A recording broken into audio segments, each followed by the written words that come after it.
একটি ক্যাঙ্গারু কোটের মাধ্যমে সাজা দেওয়ার মধ্য দিয়ে যখন তাদেরকে শাহাদাত বরণ করানো হলো, আমাদের প্রায় ম্যাক্সিমাম নেতৃবৃন্দ বক্তব্য ছিলেন যে আমাদের এই শাহাদাত, আমাদের এই রক্ত বাংলাদেশে একটা ইতিবাচক রাজনীতির পরিবর্তনের একটা বার্তা দেবে ইনশাআল্লাহ। 5ই আগস্টের আগে আমরা যে বিষয় কখনো চিন্তাও করি নাই, স্বপ্নও দেখি নাই, কল্পনাও করি নাই, আল্লাহ সেই রকম একটা প্রেক্ষাপট আমাদেরকে দিয়েছেন না দেন নাই? দিয়েছেন কিনা?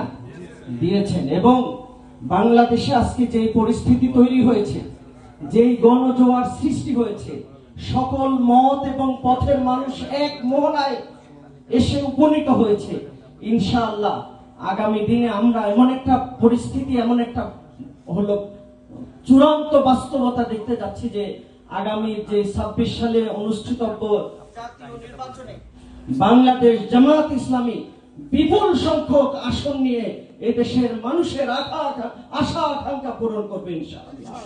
আমরা যে স্বপ্ন দেখি এবং আমাদের নেতৃবৃন্দ যেই প্রত্যাশা করে গিয়েছেন যে একটি ইনসাফ ভিত্তিক কল্যাণমূলক রাষ্ট্র গঠনের মধ্য দিয়ে আমরা আলটিমেট এ জাতির যে দুর্দশা, এই জাতির যে কষ্ট, এই জাতির যে দীর্ঘদিনের না পাওয়ার বঞ্চনা, আমরা সেটি পূর্ণ করতে চাই ইনশাআল্লাহ।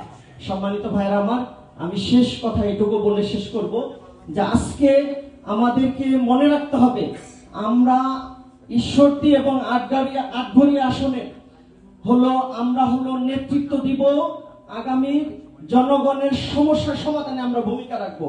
এই নেতৃত্ব দিব, এই চিন্তা, এই কনফিডেন্স, এই প্রত্যাশা, এই এক্সপেকটেশন আমাদের মধ্যে তৈরি করতে হবে। আমরা যদি এটা সৃষ্টি করতে পারি প্রথমত আমাদের মধ্যে, যে এই আসন আমাদের, আমরা এই জনগণকে নেতৃত্ব দিব, আগামী দিনে ইনশাআল্লাহ আমাদের আবু তালেব মন্ডল ভাই নির্বাচিত হবেন, এই প্রত্যাশা যদি আমাদের প্রত্যেক জনশক্তির মধ্যে আমরা তৈরি করতে পারি, তাহলে আমরা কিন্তু বহু দূরে এগিয়ে গেলাম। প্রচারণার ক্ষেত্রে আমাদের জনগণের যে প্রবলেমগুলো আছে, সমস্যাগুলো আছে এলাকা ভিত্তিক, সেই সমস্যাগুলোকে অ্যাড্রেস করে সেগুলো সমাধানে আমরা ভূমিকা রাখবো, সেই ওয়াদা মানুষকে দিতে হবে।